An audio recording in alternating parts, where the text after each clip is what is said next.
Maraming fans ang nagtatanong, bakit nga ba kakaiba si Terence "Bud" Crawford kumpara sa lahat na nakalaban ni Canelo Alvarez? Kung ikukumpara natin, halos lahat na hinarap ni Canelo ay elite boxers na may sariling estilo. Pero si Crawford, ibang klase.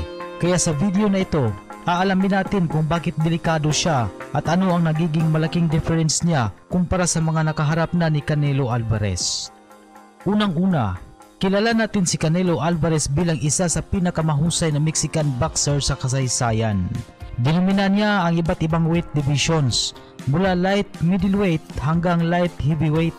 Nakalaban niya ang mga future Hall of Famers tulad nina Miguel Cotto, Shane Mosley, Gennady Golovkin at syempre si Floyd Mayweather Jr.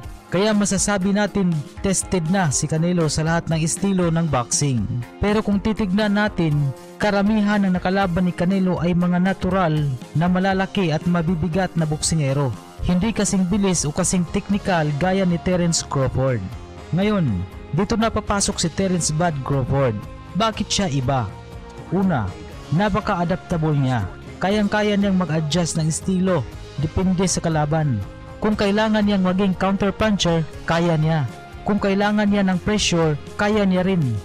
Pangalawa, switch hitter siya. Ibig sabihin, kaya niyang lumaban bilang orthodox at bilang southpaw nang halos walang kahirap-hirap.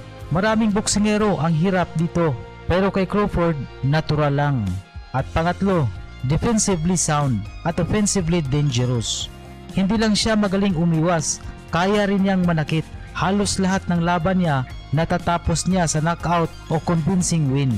Sa totoo lang, undefeated siya hanggang ngayon.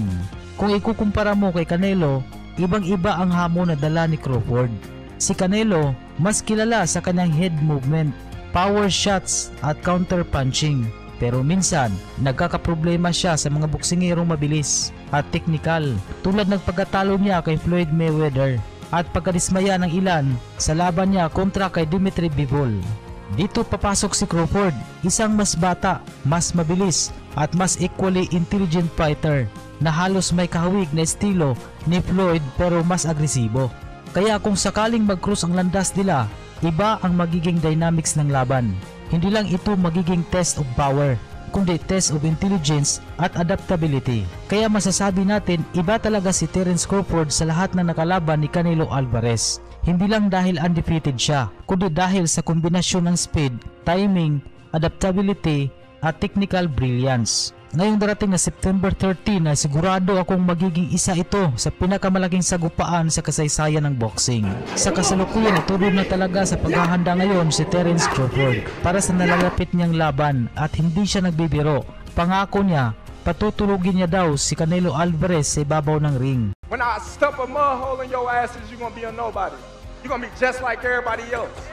Watch. At ganun din si Canelo. Samantala, pag-usapan naman natin ang kampi sa dalawang boksingero. Ang mga kampi kay Crawford, para sa kanila, hindi matatalo si Crawford dahil sa bilis, timing at matalinong galaw. Sabi nga ng iba, kahit gaano kalaki ang kalaban, kaya niyang i-adjust ang style niya para talunin ito. Pero ganun pa man, huwag natin maliitin si Canelo. Sanay na siya sa mga mabibigat na division. Grabe ang experience at matibay ang panga. Sabi pa ng fans niya, kahit gaano katalino si Crawford, baka mabura lang sa lakas at bigat ni Canelo. Kaya ayan mga kaboxball, happy ang fans. May naniniwalang matatalo si Canelo dahil sa IQ at versatility ni Crawford, pero marami rin ang nagsasabing baka malunod lang si Bud sa bigat at power ng Mexican champion. Ano sa tingin nyo? Pabor ba kayo kay Canelo o kay Crawford kung maglaban sila? Comment nyo sa baba at huwag kalimutang i-like at i-subscribe para sa mas marami pang boxing content natin.